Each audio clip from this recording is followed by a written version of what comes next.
All right, today we're diving into a legend that is just wild. We're talking about one of Africa's most powerful ancient queens, history's greatest lost treasure, and a story that claims to solve a 3,000-year-old mystery. I mean, this is the question, right?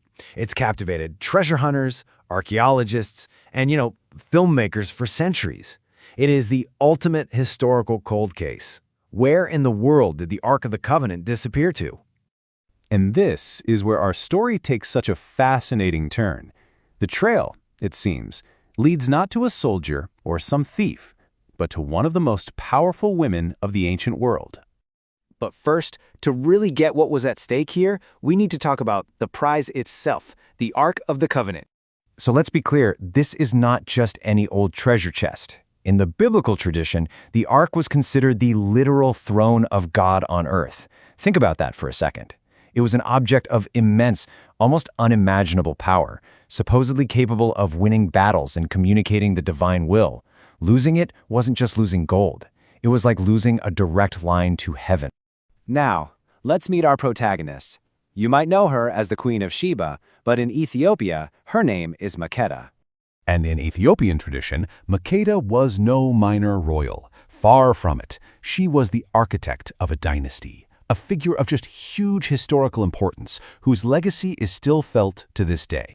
Her domain, the Kingdom of Axum, was a major player in the ancient world. It wasn't some backwater. It was a trade hub connecting Africa with the Middle East and beyond, making it incredibly powerful and sophisticated. The scale of her kingdom's wealth was just staggering. This wasn't just a comfortable monarchy. It was fabulously, unbelievably rich, which gives you a sense of the immense power Makeda commanded. And her status was unmistakable. When she traveled to Jerusalem, she arrived with a caravan of 800 camels, every single one of them loaded down with gold, precious stones, and exotic spices. This was a statement of power. But her visit wasn't about showing off her wealth. No, this was a strategic mission.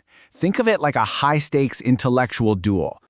So Makeda had heard all these stories about King Solomon's legendary wisdom, and honestly, she was skeptical.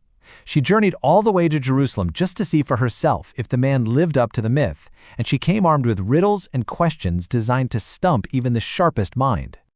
To be crystal clear, Makeda wasn't some vassal coming to pay tribute. She was a peer, a fellow monarch, on what was essentially a reconnaissance mission. She was there to size up a potential rival and an equal. Solomon, of course, was completely impressed by her intelligence and her beauty, and according to the legend, he devised this really clever, if, unconventional, plan to win her over. Okay, so the plan